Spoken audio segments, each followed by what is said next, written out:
Halo, Assalamualaikum warahmatullahi wabarakatuh. Perkenalkan, nama saya Isnira dari Akuntansi A, nomor NPN 102200094. Saya di sini akan memaparkan materi Sistem Informasi Akuntansi Pertemuan 1. Yang pertama yaitu ada definisi akuntansi, yaitu seni mencatat, mengelompokkan, meringkas, dan melaporkan transaksi bisnis. Selanjutnya, saya di sini akan menjelaskan diagram sistem akuntansi. Nah, dalam diagram sistem akuntansi ini terdapat dua subsistem, yaitu ada subsistem akuntansi lainnya dan subsistem akuntansi pokok.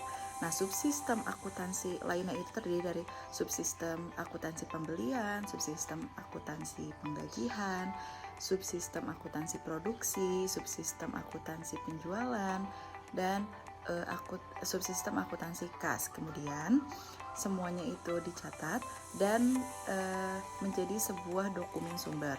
Kemudian setelah menjadi dokumen sumber, dicatat menjadi jurnal, kemudian diposting menjadi buku besar, adapun buku besar pembantu, diringkas menjadi neraca lajur, dan akhirnya dilaporkan menjadi laporan keuangan.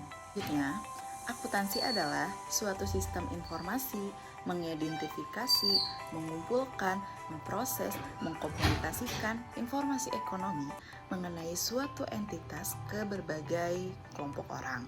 Dan adapun informasi sendiri yaitu suatu data yang diorganisasi yang dapat mendukung ketetapan pengambilan keputusan.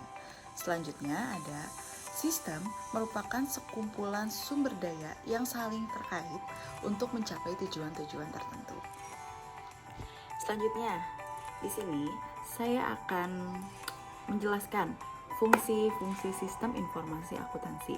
Ada 3. Yang pertama yaitu mendukung aktivitas perusahaan sehari-hari. Yang kedua, mendukung proses pengambilan keputusan. Dan yang ketiga, yang terakhir yaitu membantu pengelola perusahaan dalam memenuhi tanggung jawab kepada pihak eksternal. Selanjutnya, adapun peran sistem informasi akuntansi ada 5. Yang pertama, yaitu mengumpulkan dan memasukkan data ke dalam sistem informasi akuntansi sendiri. Yang kedua, mengelola data transaksi tersebut. Yang ketiga, menyimpan data untuk tujuan di masa mendatang. Yang keempat, memberi pengambil keputusan informasi yang mereka butuhkan. Dan yang terakhir, yaitu yang kelima, adalah mengontrol semua proses yang terjadi. Oke, di sini saya akan menjelaskan ada diagram informasi dan rangkaian pengambilan keputusan. Nah, paling awal sekali itu kita ada informasi. Pasti ketika kita mau mengambil keputusan, kita banyak menerima informasi. Nah, hal yang pertama kita lakukan yaitu dari informasi itu kita proses untuk mengambil keputusan A yang lebih kecil dulu. Informasi 1 kita proses untuk akhirnya mengambil keputusan A. Informasi B kita proses dulu untuk akhirnya terjadinya keputusan B. Informasi C kita proses lagi sehingga akhirnya adanya keputusan C. Akhirnya setelah adanya keputusan A, B, C itu kita olah lagi untuk menjadi pengambilan keputusan yang lebih akurat. Akhirnya setelah diproses terjadilah suatu keputusan.